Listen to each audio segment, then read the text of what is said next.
All right, good evening, everybody. I'm John Stout, the airport manager, and I want to thank you for coming tonight to the airport's Approach Feasibility Study. This is our second set of meetings. Last year, we did the introduction meetings, and we have an agenda for you. So we'll have Supervisor Gore come up and do an introduction, then we'll get into the presentation, and then we'll break to the workshop sessions and wrap it up around 8 o'clock. So with that, I'll turn it over to Supervisor Gore. What's up, everybody? All the planes are, right? Bad joke to start things off. My name is James Gore. I'm your county supervisor for North County, District 4. So I'm elected to represent the area from, hello, it's good to see you. Good to see a lot of familiar faces and new ones. From the area of the Mendocino County line and Lake County, all the way up into the center of Santa Rosa. 5 county supervisors in this county that are elected. We diversify between South, North, West, Central, and East County. I've been in this position for 10 years, and it's been an honor to work with you all on things both big and small. I still do this for the main reason, which is I love public service and I love progress, and I fight for that every day. So I just want you to know that, that this is an authentic time for us to get together. You know, John and the group from Cignus, I mean, basically we are in the works on a plan, and it's not a plan always, the relationship with the FAA, where you can fix everything forever. It's about iteration, it's about management, it's about a relationship, it's about having studies.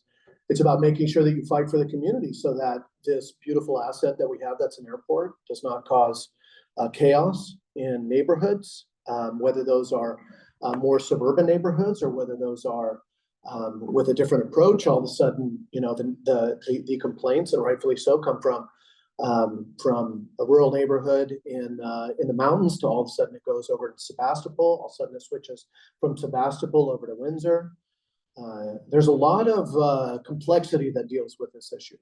A lot of complexity that deals with having an existing long-time airport in this area, but then also once you get into a relationship of utilizing FAA dollars to build out your airport and build out your commercial flights, and what kind of hooks come along with that, with the FAA regulating the flights in the air. There's a lot of complexity if you want to improve flights. One of the things that we did when I first was running for office, there was a former supervisor, his name was Mike McGuire. There was a big effort to create a new flight path that was a little bit not as much disruptive to the people in Windsor. It's coming in through the mountains, and this different approach that was coming in.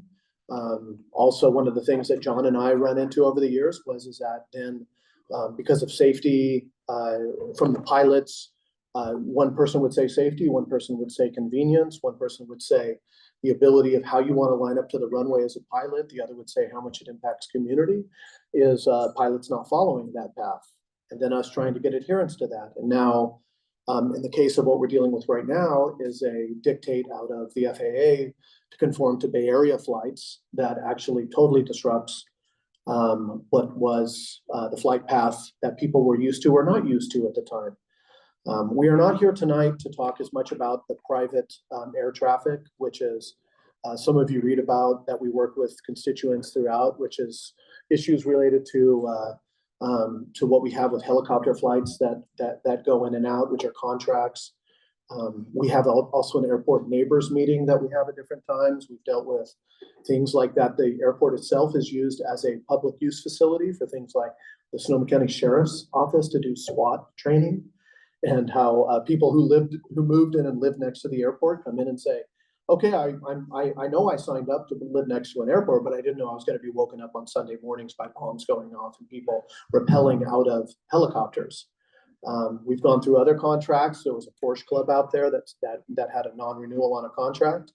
I got a lot of calls from Porsche drivers who didn't want us to cancel that contract.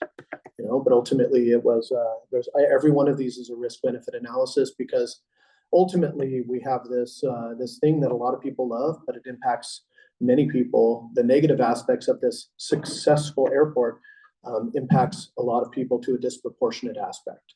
So I just want to let you know that this is not pro forma. This is actually an endeavor with Cignus Consulting and all of us to improve and to justify with the FAA as partners what are the appropriate paths and how to honor that. I live in just outside of Hillsburg, on this side of Hillsburg, and I don't have a lot of flights coming over, but before this switched over, I had a lot of flights coming over my house and a lot of noise coming over my house, but sometimes it would switch from this month to the next. And I think a big part of that is for us to be educated in where we have the steering wheel, the levers, the buttons, and where we don't, and where our best effort is made so that we don't spend a lot of time talking without achieving any progress. The only reason I do this is because I am a purpose-driven public servant and I believe in progress. But I also want to be upfront with you all about what are negative aspects that we can mitigate or can improve upon, and what are the ones that are very difficult, and it's hard for us to move those. So this is just appreciation for you all coming out. We live in a post-pandemic society where a lot of people do everything on Zoom. We have a lot of folks online, but you being here is relevant, important, and I think between the presentations that we have here, the workshops and other things, is that we ultimately are coming forward to you not to just talk about a problem, but to propose a path that's towards a solution that is getting the FAA on a preferred flight path, and for us to talk about that. So thank you, John, and thank you, team, and thank you, everybody. I really appreciate being here with you all.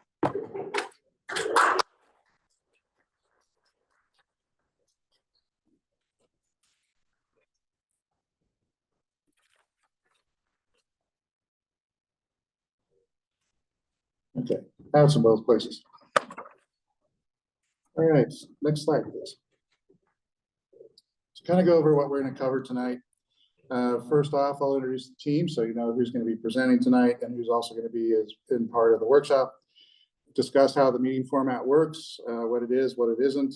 Go over the project background, meeting objectives, what the study objectives are, the project tasks that have been done and what are left to do, the project design and the approach to those designs, and go through the conceptual procedures that Cignus has drafted based on the efforts that they've done to date.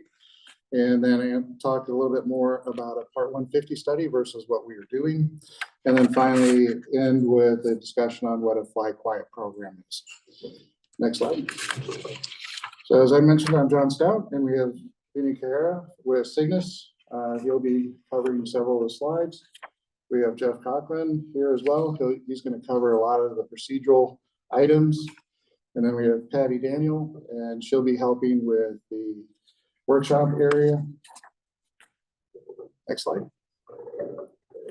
So in terms of the format, the presentation will take about 45 minutes. This is a webinar, so we are trying to accomplish both getting the information through on the webinar. So we may have some issues while we try and point to screens to make sure it can be seen. We had some problems with that last night. It'll take us about 45 minutes. This is not a Q&A session. The Q&A will be in the workshop. And again, we're going to be asking everybody, we want your comments, but we want to document them so we can include them as part of our record. We have a court reporter set up in the room off the main lobby, and she can take your comments directly tonight, or if that's not what you'd like to do, we have these cards available at the sign-in that you can take with you. There are QR codes, and that'll take you to the workshop webpage, and there's a fillable form. And that form will be open until October 20th. And then at that time, we'll close the comment period, we'll aggregate the comments, and then we'll start putting responses together and put out both the key questions and the answers on the SDS Good Neighbor website. In the workshop area, there are 3 stations, one for each runway and the procedures. Also on those stations, there are boards with the altitudes. It was very difficult to include them. They're already hard enough to include all the detail needed, and then to go put altitude points along the map. It was very difficult to be able to present that tonight. And go over, most importantly, go over the procedures so you can get an idea of what we're going to present to the FAA. We've already had preliminary discussions with the FAA. We did not want to come to you, say, here's what we think we can do, and then have the FAA come back and say, sorry, that's not good, we're not going to do it. And we just waste a lot of time and effort. And these procedures do have a level of support, if you will, from the FAA. We still have to go through the whole process. And the other part that we've got some feedback on, this is not your typical study. We're not going to have a bound document that here's a lot of findings. The purpose of the study is to come out with procedures. And so we'll have those draft procedures.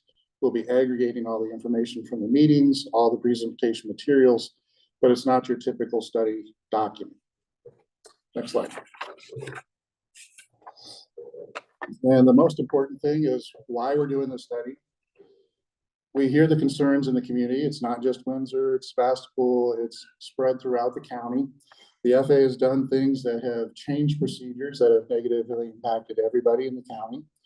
And so we're trying to find the best way to work with the FAA to make modifications. We don't control the aircraft in the sky. The FAA does that. So we are following their process to be able to effect that change, working within their parameters.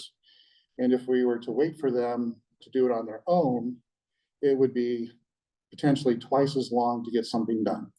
The reason for that is the FAA has a lot of backlog of procedures that they have already for across the nation, and we're just not a high priority to the FAA.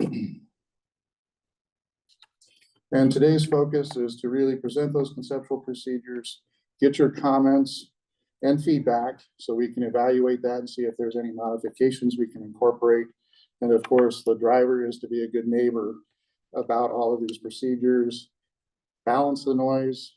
The airplanes still have to get to the airport, and try and do the best we can to minimize the impacts across the county. And really, it comes down to also understanding the system of the airways. We're greatly impacted by how Oakland Center handles the aircraft and hands them off to our local airspace. And they've made several procedural changes that have very negatively impacted us. The first was about 3 years ago. They dropped the altitudes, put them closer to over Sebastopol. And then in March, they adopted a new departure procedure that was not reviewed or presented to the airport. We learned about it because of neighbors calling. In the first week, 15 or so complaints. What's this new thing? Why are planes here now? And now, since March, that is our biggest area of complaints. You'll see us go through what we have on that to date. It is included in the study, but unfortunately, because it came out in March, we already had a 9-month head start on all the other procedures. We'll be talking about what we are thinking we're going to be able to accomplish with the FAA, but that is in our list of items to address as part of this. And then most importantly, I've mentioned it several times, receive that feedback. And with that, I'll turn it over to Vinny to go into the objectives.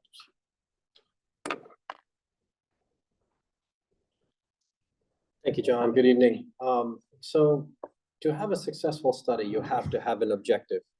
And our objective was from the beginning, bring about positive change for the community. And how do we do that? We do that by listening to you, your inputs, and also understanding the existing environment, understanding the procedures. Why did the FAA do what they did?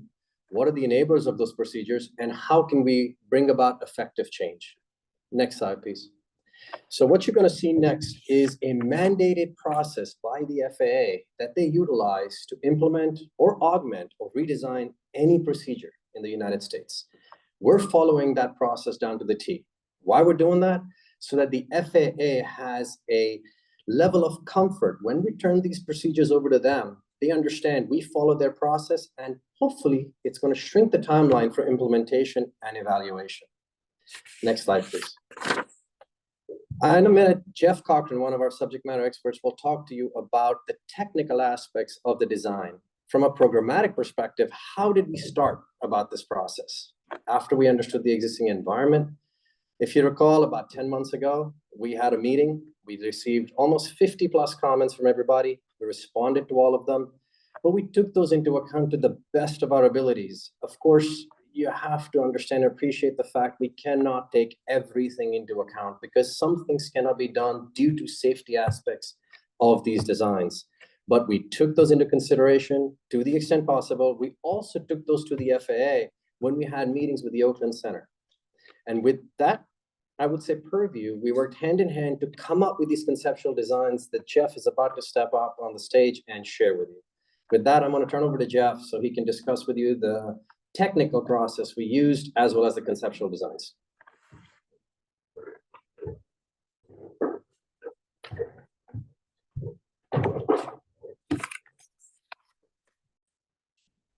Thank you, Vinny. And John and Supervisor Gore. I want to, before we go off this picture, I just want to touch back on something that was already said. And that is that we don't control the airplanes. The FAA controls the airplanes. And I think this little gear structure here gives a very good picture of that, in that the largest gear here is the FAA. It's going to turn based on safety first. So it's looking at the safety of movement of the air traffic, and then also with the next priority being efficiency. Each of those is going to affect how we build things and how the noise and greenhouse gas emissions result. So very much you'll see in all of the designs that we've built, we're looking to, we're not in a position of control, but we can be in a position to collaborate and provide influence over what happens with these procedures. And that's where we have to go. We have to make sure that what we build is going to fit into the network. With that, we'll go to the next slide. And the network is complex, highly complex.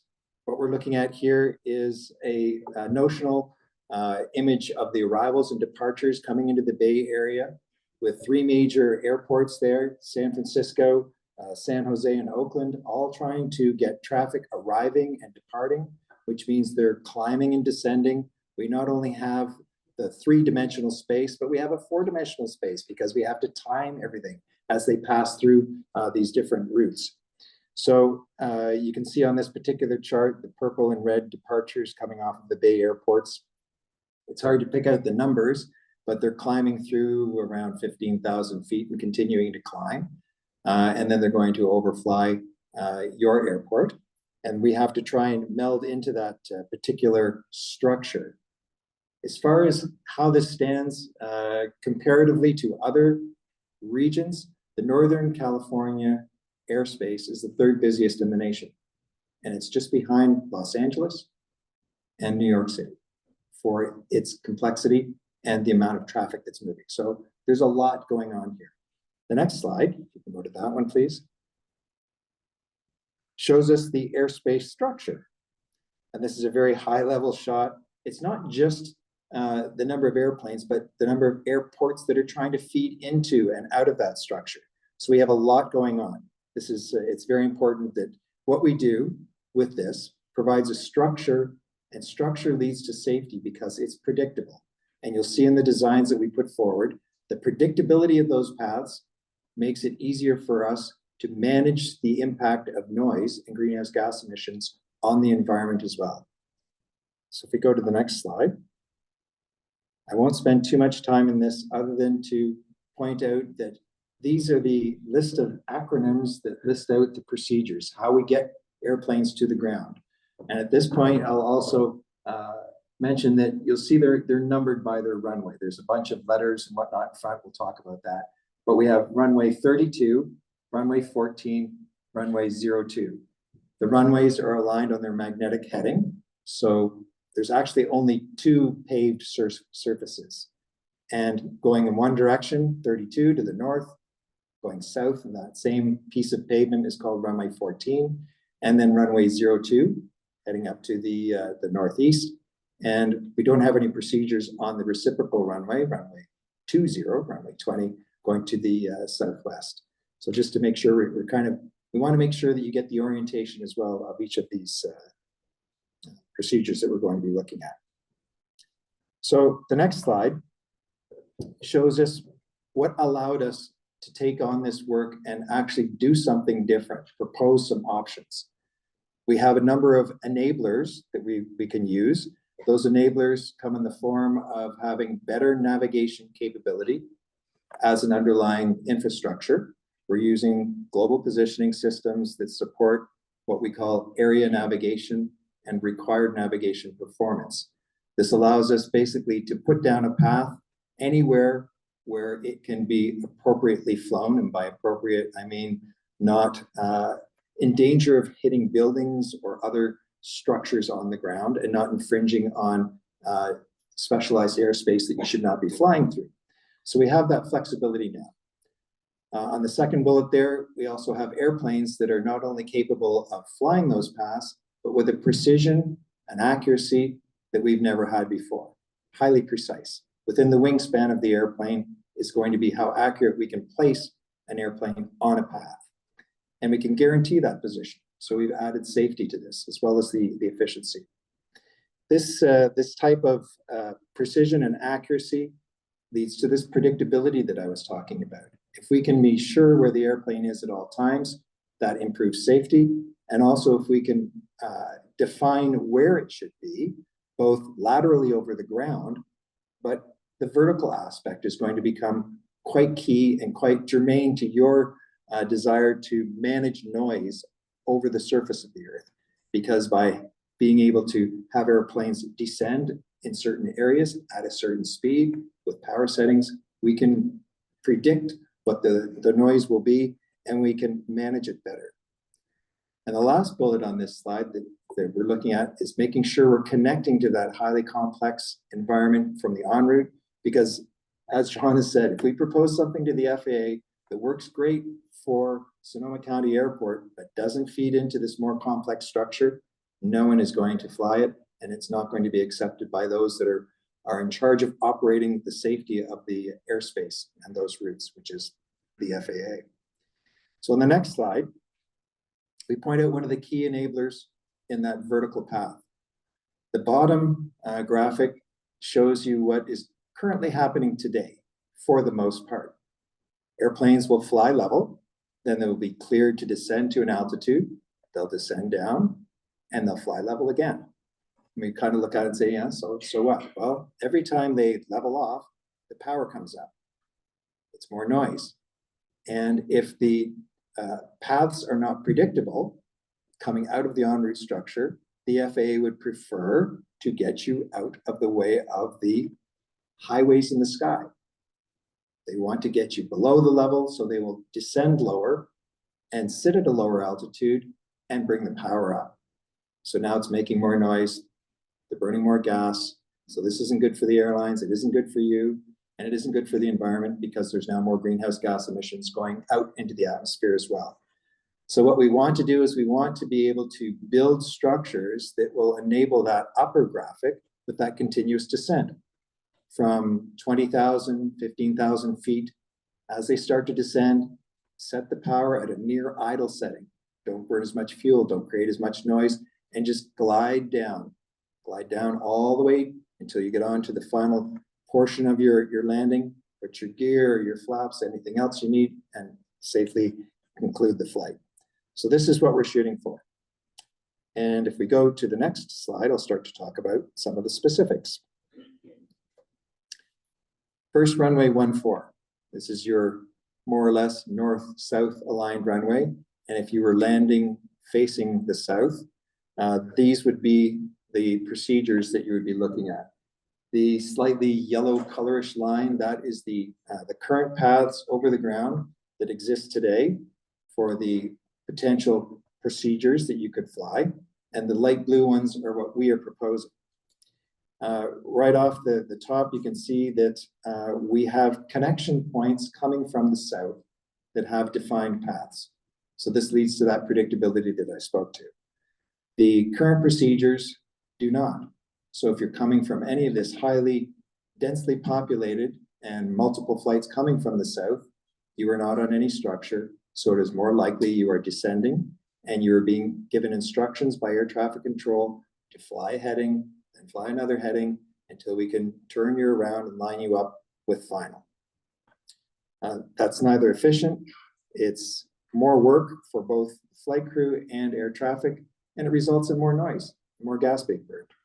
So if you go to the next slide, you can see how far out we have to reach with the connection to the en route. And the reason we need to reach out so far into that en route is to make sure we catch the airplane at the top of descent, or as near the top of descent as possible.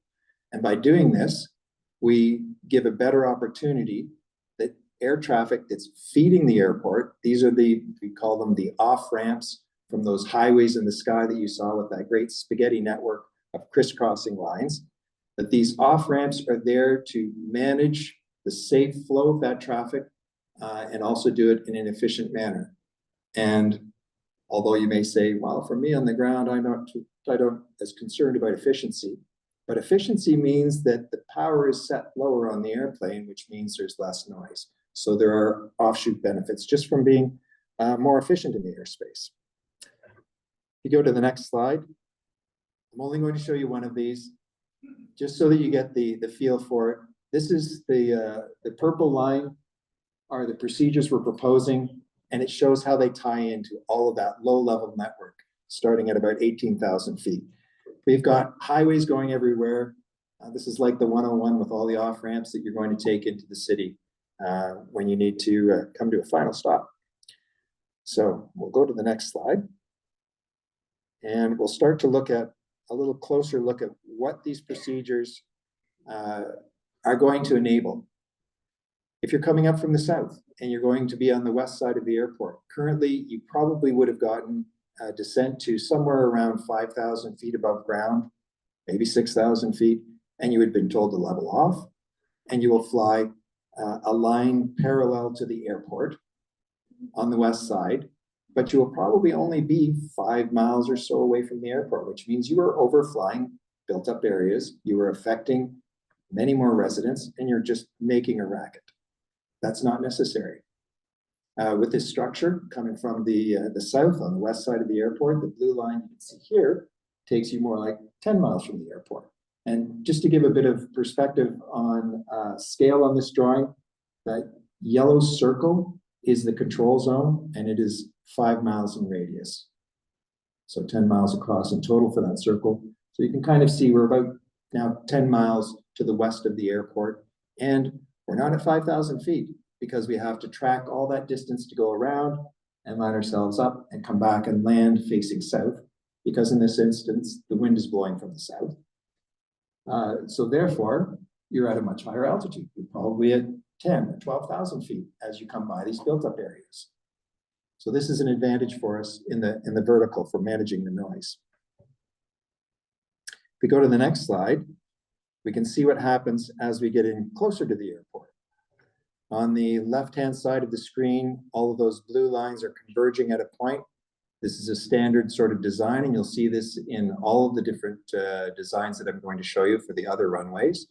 We want to bring the aircraft into a point as close as possible to the center line of the runway, so that they're flying a straight as line as possible to the threshold.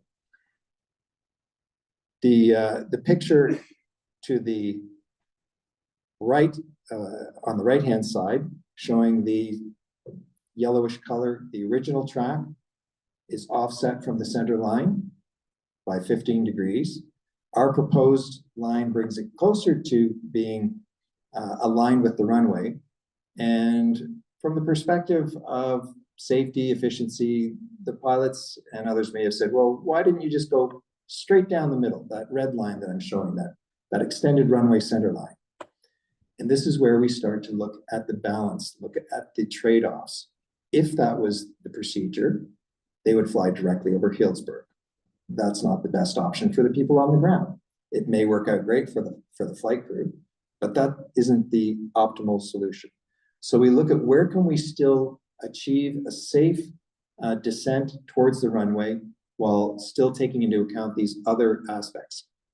And so what we have proposed is just 3 degrees from the center line. And there's a reason for that number of 3 degrees, because in the criteria that we're held to for design, that still falls under what is considered a straight-in approach.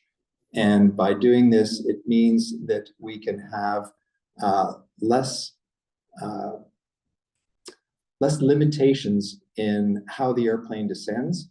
And you are also encouraging flight crew to fly that path. So looking at the original path now, the yellow line, 15 degrees off, say, well, that's great. It's further from the built-up areas, except that the pilots won't fly it. They will fly partially down that line until they get the airport in sight, and then they will step over, they'll make a left turn, and they'll align themselves on the red line that's indicated, and they will fly straight down the center line, because that's where they want to be. So if we put a procedure out that's published, it's in their flight management system, it's linked to their autopilot, so it can actually fly the airplane for them, and it's more aligned with the runway, they will leave it all connected. It has all of that connection between the technology in the cockpit, the lines we've drawn, and also managing the vertical to ensure that we have the lowest power settings. In addition, what we've done in this design, we took and we raised to the point that you can see just south of Healdsburg, there's a little star-shaped thing. It's called a waypoint. It's just a database point that we utilize to assign altitudes and speeds for aircraft that must follow those data points. And we have made that crossing altitude slightly higher. We can only go to a certain angle, because once we go too high, the aircraft manufacturers will not certify their airplanes to descend at those steep angles. And they say, you're on your own. If anything happens, you're liable, and we're out of it. So we can't, and airliners will not operate outside of the prescribed certified limits of the airplane. So what we've done is we've raised this to 3.25 degrees. We've got a 1/4 degree higher, puts the path a little bit higher than that original yellow line, which was at 3 degrees. So we roll all these together. And if you go to the next slide, I'll summarize what we've done. We started out by looking as far back as possible. This gets the influence of the FAA and making sure that when they hand the airplanes over for the controllers that are working here in Sonoma County, that we have the appropriate descent gradients. So that part, giving us our lower noise footprint, putting those transitions to get to the final segment as far as possible from the airport without making them so far that they aren't usable. We can't go all the way out over the Pacific and then come back in, because they just won't fly those. And then making that slightly steeper approach in order to have a lower power setting as they get closer to the ground, for that noise footprint to be less annoying on the ground, and also to make as few power changes as possible. Because sometimes it's not just the noise, it's also the change in the level of noise. It's just like, I don't hear air conditioning in a room after a few minutes, but if the fan kicks in, it gets loud, and then it cuts off, then it's like, well, that's bothersome. So there are more aspects than just the actual noise decibel level that we're looking at trying to mitigate as we're doing this. And getting the buy-in from people to actually fly it. Keep them off of that center line, the red line that you see on the screen. That's not where we want them. We want them on that blue line, doing a nice continuous descent. So that is runway 14 summary. The next one we'll talk about is same piece of pavement. If we go to the next slide, same piece of pavement, but approaching it from the other end. So now if the wind's from the north, you're going to be landing into wind or taking off into wind. So it's going to be on runway 32. And what we're looking at here, again, that top-down view of the routes. The blue ones are the ones that we've proposed. The brownish colored ones are the ones that currently are published. And the main thing that we see here is we've added a number of ways to connect to that straight-in leg and the final portion of the approach to the airport. You also see another little colored area there, which is a bit of a fan shaped, looks like a funnel. That is a ground-based radio system that's broadcasting into the air, and that is the one that the aircraft has to be within that area to receive the signal, and that's what's used for the instrument landing system. So this is the one that gets them down out of the clouds the safest. Our paths have to bring the airplanes into that area before they should be descending. So you can see there's not a lot of change in the last 10 miles or so coming into this runway, but the change is mostly getting to it. Again, looking to the northwest on this particular chart, you'd be at somewhere around 15,000 feet, and you'd be descending slowly until you come down and hit the point that is kind of like a hard, let's see here, that's a hard left turn to come into the final approach area. And now you're probably continuing a slow descent down around 5,000–6,000 feet. So keeping that ambient noise and keeping it far away from, as much as possible, built up areas. We have a little bit of less flexibility based on making sure that we get all these airplanes into that funnel structure that I mentioned, which is the instrument landing system. So the next slide, please, is just our current structure. And it connects as well to other navigation aids that are known by the FAA and used by the FAA for en route traffic, so that they can easily take an airplane to that point and then essentially release it to fly on these paths. So again, trying to influence where we don't actually control. Next picture is going to show the zoomed in portion of that last 10 miles or so. Again, there's that funnel structure that we need to get the airplanes onto, the instrument landing system, and our multiple additional routes to get the airplanes connected to it. So this is a seamless connection all the way down and around and into a landing position.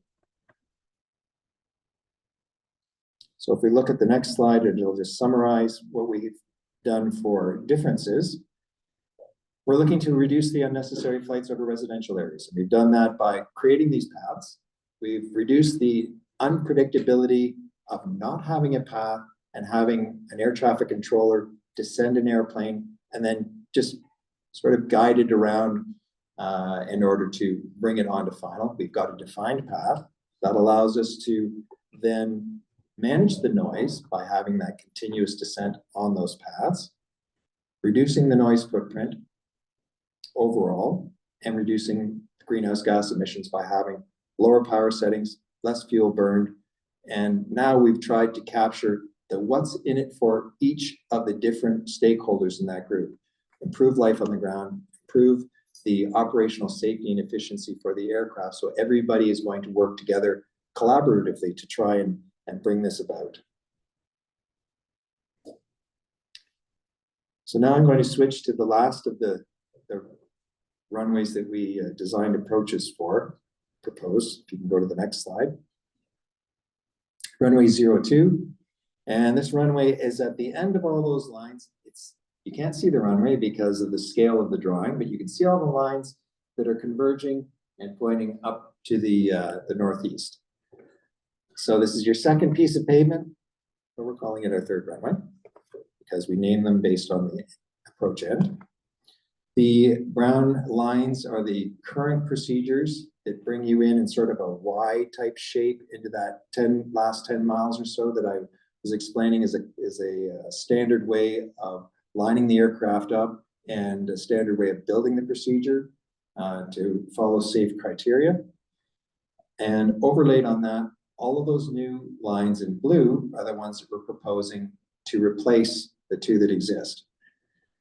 So from the perspective of efficiency, having an aircraft that is approaching from the south and expecting them to fly away from the airport and go out over the ocean and then come back in, most flights are not going to do that.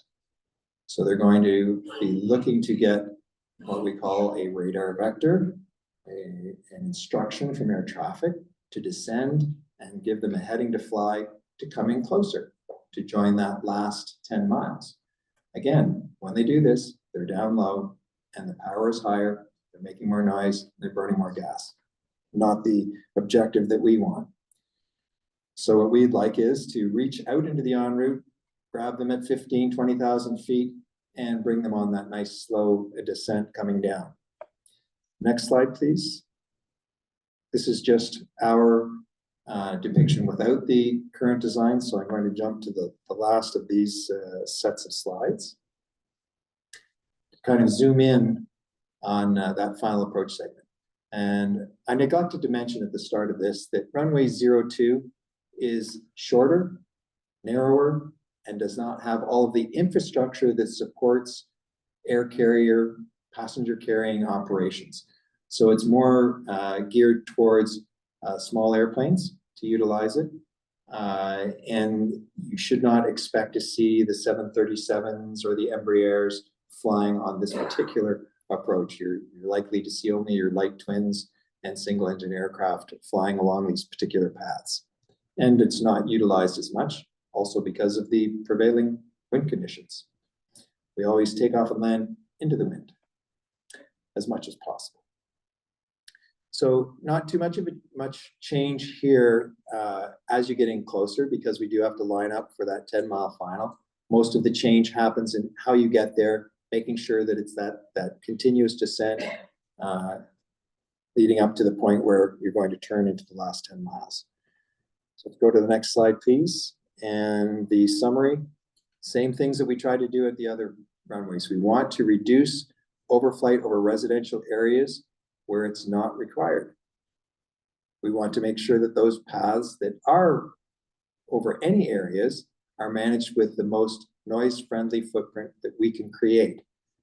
Aircraft have to make some noise, but we can mitigate how much they make with this low power setting, not having additional drag from being down lower, and therefore less power, less noise, and less greenhouse gas emissions, because we want to be sustainable in aviation.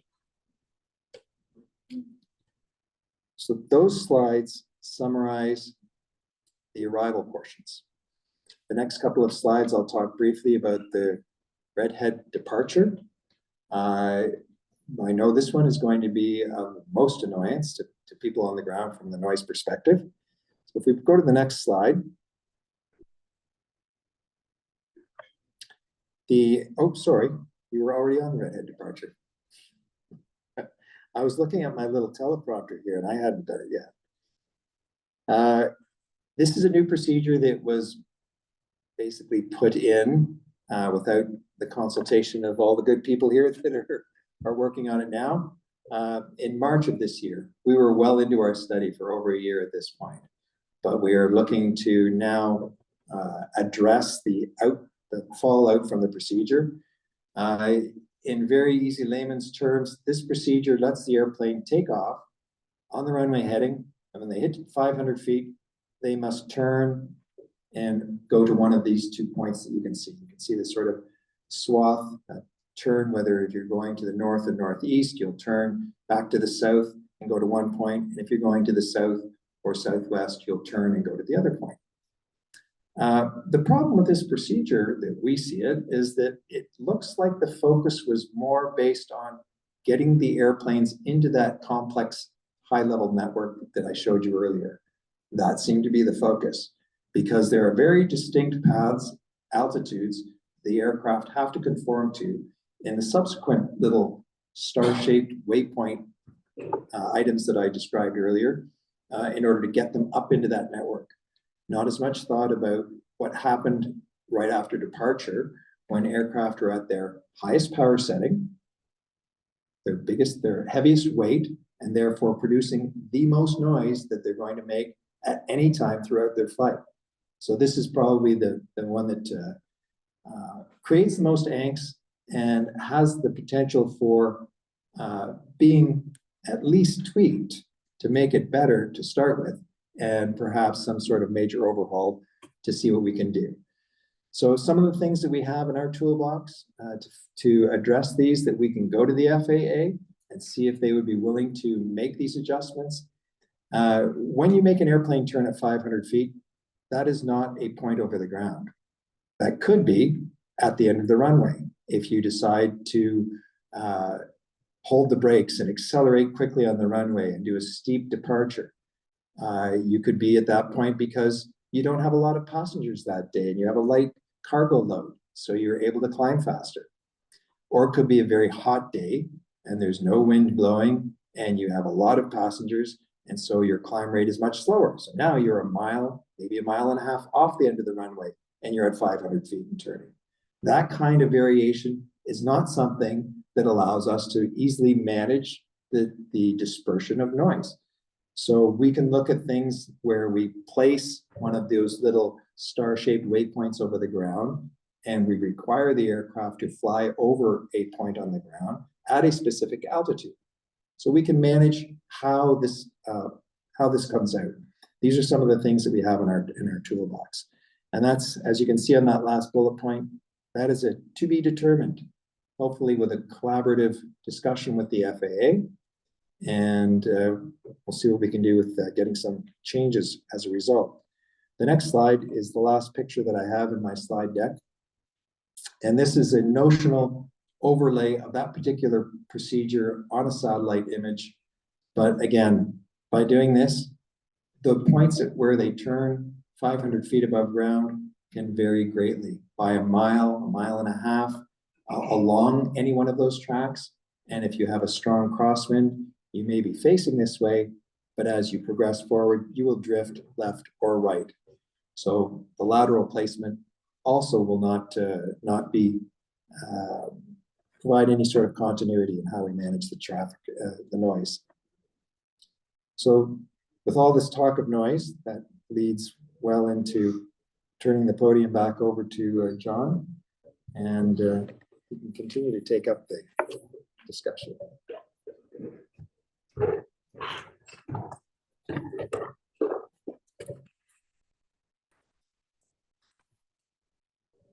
So throughout this process, we've gotten questions on why the airport's not doing a Part 150 study.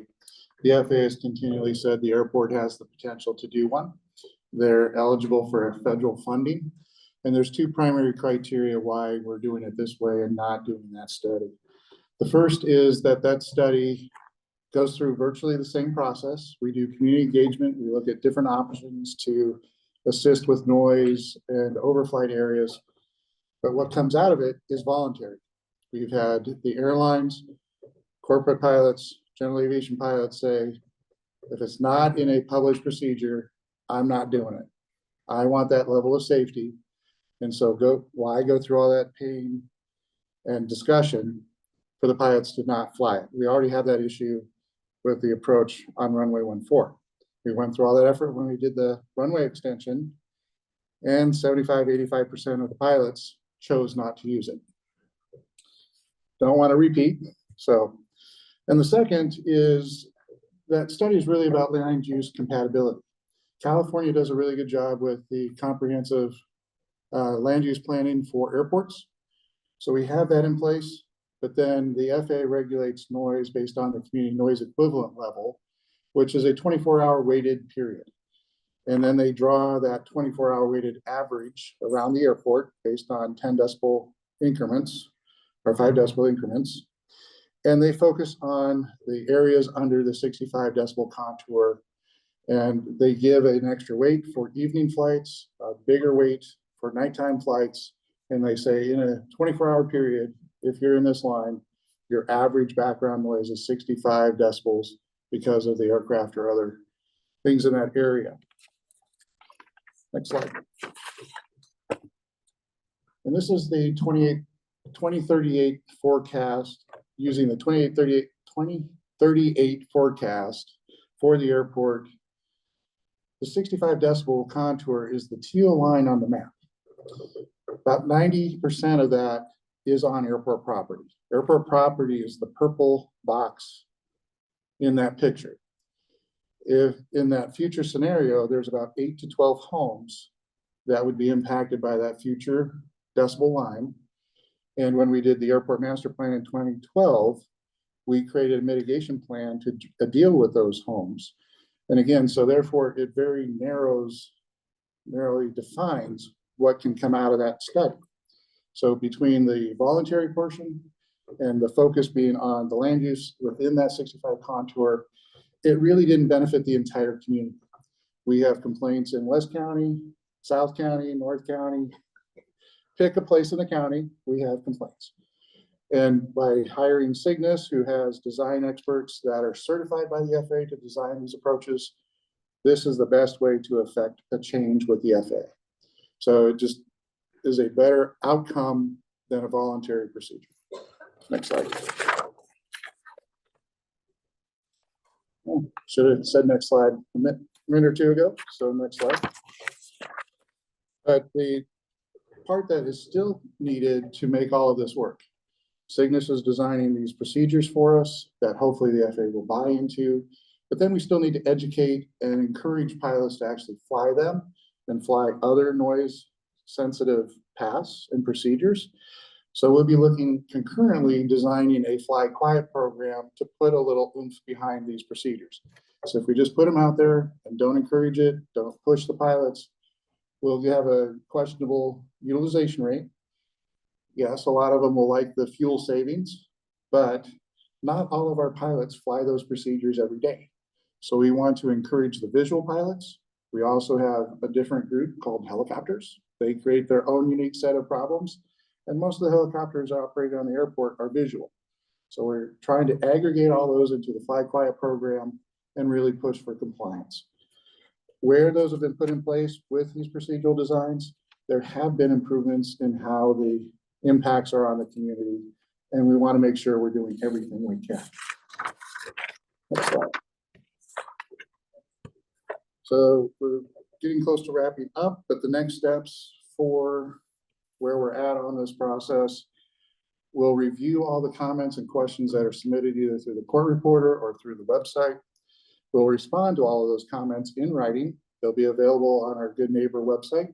So you'll be able to see what responses are. They may be aggregated because there's a lot of comments that will be very similar. And then we'll adjust as we're able to from those comments. And then we have to return to the Board of Supervisors to get their approval to go into the design phase of the contract. We're estimating right now that'll take place sometime around late first quarter next year. And I'd like to bring up Supervisor Gore to have his closing remarks.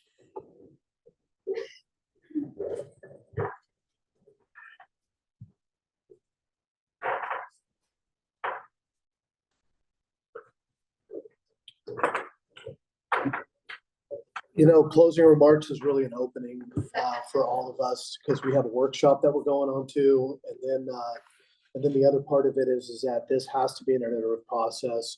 As John's talked about, you know, we've dealt with trying to figure out the management of not only the commercial flight and the complaints that come from that, but then also at the same time is the private flight and all the other ancillary rentals and agreements over the years. This has turned everything into a chaos. It's been upside down. We've had new areas rise up and heat spots, if you can say, with all of a sudden Sebastopol getting really hot over the last couple of years. What I wanted to say as closing remarks is also we have a Board of Supervisors meeting on October 15th. We're going to be reviewing updates, operational updates on the airport.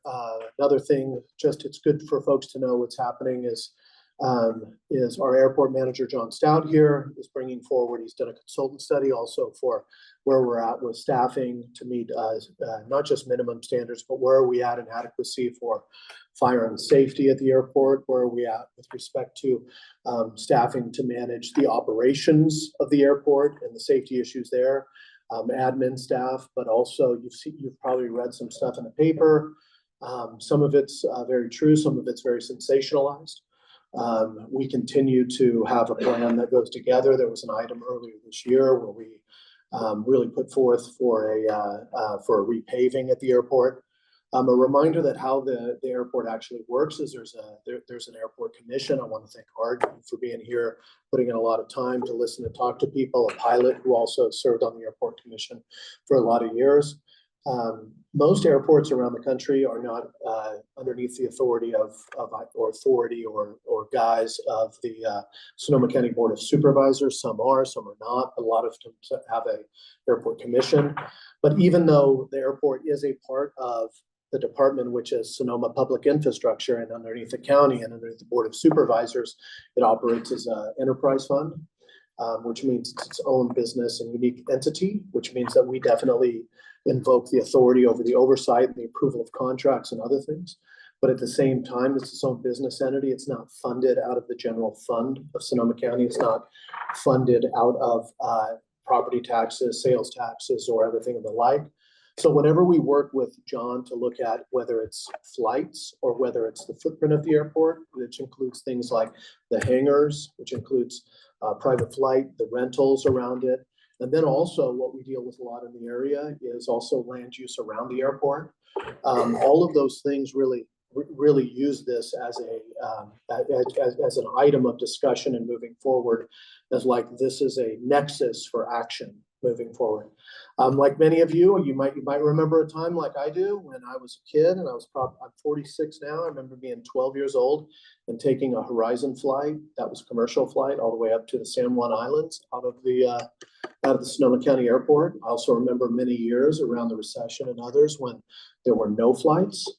A couple things to remind yourselves about the airport overall is there is a document that specifies operations at the airport. It's called an EIR, an Environmental Impact Report.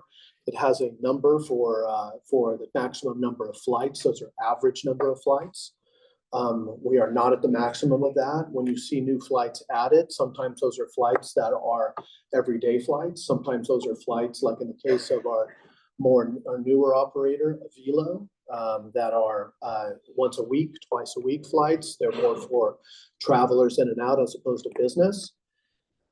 John works hard to get flights that focus on where the majority of, not where his desire or my desire is, but where the majority of the destinations are for Sonoma County residents and regional residents. So they publish, they get reports and share those with us that show the top destinations for the airport from people in this area. A lot of times when we announce new flights and other things, or when we look for new flights, those are not, sure we can pitch airlines for them, but airlines do not always want to come in, and they don't want to cannibalize their own business, is I think a really good way to put it.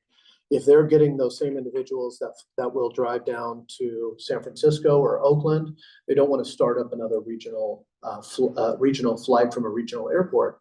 But a lot of times what happens is that they don't want to lose frequent flyers, right? So if you get into the world of like where let's say American Airlines, as they have, open up flights to Phoenix, which is Phoenix Sky Harbor is a connection to really the greater network. And if you also have the Dallas flights out of American, all of a sudden you have others that are interested in not losing their frequent flyers to those flights. And so they approach us and we discuss.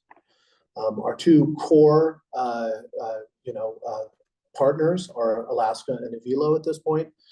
Avilo is a newer name, but it's not a newer style where you have an airline that's trying to operate around regional airports, not as much on high use airports all the time. So, it's a different system for somebody like an Avilo to get a couple flights a week and figure that out, as opposed to like an Alaska that says, hey, we strategically want to get a Salt Lake City flight to connect to the rest of the network so that our folks don't have to go up and go around. One of the things that you've probably noticed, if not before, is the land use around the airport is intensifying. It is an area that is zoned for development and for building. There's a lot of places in Sonoma County that are not. So while a lot of it is commercial development in and around the area, there's also something called airport specific plan that we have been working on, which looks at the zoning, the past, present, and future zoning of the area. There are discussions around housing at the airport. There are discussions with Windsor about having housing over, not to create a city there, but definitely there is housing already at the airport at the Creekside Apartments. And one thing you might have seen is that the county actually is in a long-term lease and potentially to purchase what used to be the Farm Credit Building over there. One of the reasons for that is these days, if you're looking at like government offices, it's about a quarter to a third of the cost to buy and do tenant improvements than to build these days. So there's a lot of things moving around in these areas. I say that to you not to try to overwhelm you, but like that's kind of my work is that sometimes I'll be on calls with John from 8 to 9 a.m. to go through that stuff, and then it will be water afterwards, and then we'll be talking about homes for the homeless and permitting and other things from 10 to 11, and then it's over to Health and Human Services, and then it's fire. But I do want to encourage you a couple of things. Is that Chris Grable from my office and my team, he's in the back. You can raise your hand, Chris. If you reach out to our office, if you reach out to the airport or to our office, our goal is to make sure that you're heard. It's, we work our tails off to make sure that everybody's happy. But that doesn't always happen. It's just kind of nature of my job.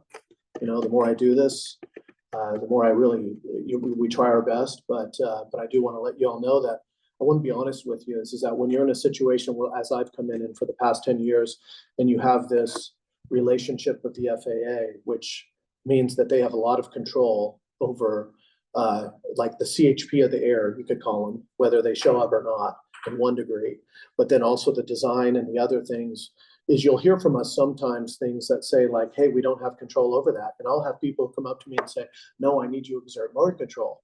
And I hear you. I just want to let you know that like we're trying to exert the maximum amount of control over the system by studying and by playing the process. And so it is important for you to be here. It is important for you to stay involved and dictate us on the process going forward. So that's a lot of stuff just to say thank you.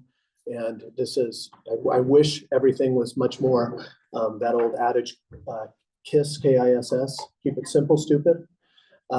Unfortunately, I work in a world where most solutions are very complex, and there's reasons that common sense isn't achieved. And it's usually because of overlapping authority and either cross-cutting regulations that don't make sense. And so, so I don't ask for anything other than to continue to bring your true selves.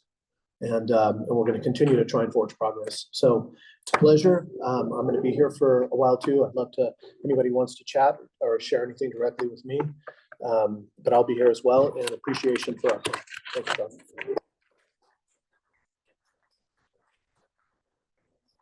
With that, that concludes the work or the presentation portion of the meeting tonight. And want to thank everybody that participated online.